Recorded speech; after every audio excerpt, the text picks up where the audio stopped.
ಎರಡನೇದು ಮೊನ್ನೆ ಬೆಳಗಾವಿಯಲ್ಲಿ ಸಿಎಂ ಅವರು ಕೃಷ್ಣ ಕಾವೇರಿ ಗೋದಾವರಿ ನದಿ ಜೋಡಣೆಗೆ ನಮ್ಗೆ ಒಪ್ಪಿಗೆ ಇದೆ ಅನ್ನುವಂತ ಮಾತುಗಳನ್ನು ಹೇಳಿದ್ದಾರೆ. ಆದ್ರೆ ನಮ್ ನೀರು ಹಂಚಿಕೆನೆ ಆಗ್ಲಿಲ್ಲ. ಸಿಎಂ ಅವ್ರ ಆತರ ಹೇಳಿದ್ ಸರಿಯಲ್ಲ, ನೀರು ಹಂಚಿಕೆ ಆದ್ಮೇಲೆ ಇದನ್ನೆಲ್ಲ ಘೋಷಣೆ ಮಾಡ್ಬೇಕಾಗಿತ್ತು ಅನ್ನೋದು ನೋಡಿ.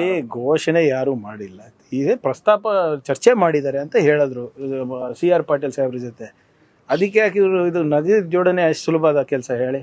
ನಮ್ಗೆ ಬರೋ ಪಾಲೇ ಇವಾಗ ಕಾನೂನು ಹೋರಾಟ ಮಾಡಿ ತಗೋತಾ ಇದೀವಿ. ಅದು ಕೃಷ್ಣ ಇರ್ಬೋದು, ಉಜ್ನಿ ಇರ್ಬೋದು, ಕಾಗಿನ ಇರ್ಬೋದು, ನಿಮ್ಮ ಕಾವೇರಿ ಇರ್ಬೋದು. ಸೊ ಏನೇ ಇದ್ರೂ ಕೂಡ ಇದು ನದಿ ಜೋಡಣೆ ವಿಚಾರ ಈಗ 20 ವರ್ಷ ಆಯ್ತಲ್ಲ, ಚರ್ಚೆ ಆಗ್ತಾನೇ ಇದೆ. ನೋಡೋಣ, ಫಸ್ಟ್ ನೀವು ಹೇಳ್ದಂಗೆ ನಮ್ಮ ಪಾಲು ನಮ್ಗೆ ಬರಲಿ, ಅದಾದ್ಮೇಲೆ ಇವೆಲ್ಲ ಶೀಘ್ರದಲ್ಲೇ ಆಗುತ್ತೆ. ಈಗ ಮುಖ್ಯಮಂತ್ರಿಗಳು ಭಾಳ ಸ್ಪಷ್ಟವಾಗಿ ಹೇಳಿದ್ದಾರೆ, ಕಾಂಗ್ರೆಸ್ ಅಧ್ಯಕ್ಷರು ಹೇಳಿದ್ದಾರೆ, ಈ ಇಂಥ ಸಂದರ್ಭದಲ್ಲಿ ಫುಲ್ ಫ್ಲೆಶ್ ಕ್ಯಾಬಿನೆಟು ಆದಷ್ಟು ಬೇಗ ಆದರೆ ಈ ಒಂದು ತುರ್ತು ಪರಿಸ್ಥಿತಿ ಥರ ಏನು ನಿರ್ಮಾಣ ಆಗ್ತಾ ಇದೆ, ಬರೋದಿರ್ಬೋದು ಅಥವಾ